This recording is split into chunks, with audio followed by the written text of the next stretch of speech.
భద్రాద్రి కొత్తగూడెం జిల్లా లక్ష్మీదేవిపల్లి మండలంలోని లోతు వాగు అనిశెట్టిపల్లి మధ్య జరిగిన దారి దోపిడీ సంఘటనలో బాధితుడు తిరుపతి సన్నిహితురాలతో సహా 5గురిని అరెస్టు చేసినట్లు కొత్తగూడెం డీఎస్పీ షేక్ అబ్దుల్ రెహమాన్ తెలిపారు.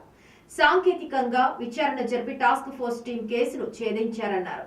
తిరుపతి సన్నిహితురాలు గట్టుమళ్లకు చెందిన పడిగ బేబీ బ్యూటీ పార్లర్ వర్కర్.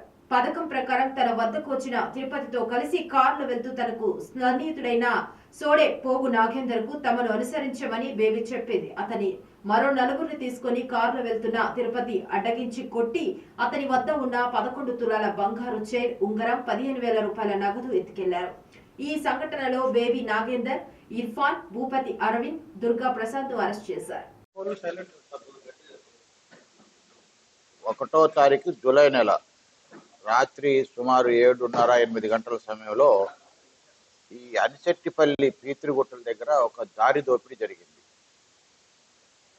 ఆ దారి దోపిడిలో బాధితుడు వచ్చి వాసాల తిరుపతి, ఇతని టేకులపల్లి విలేజ్.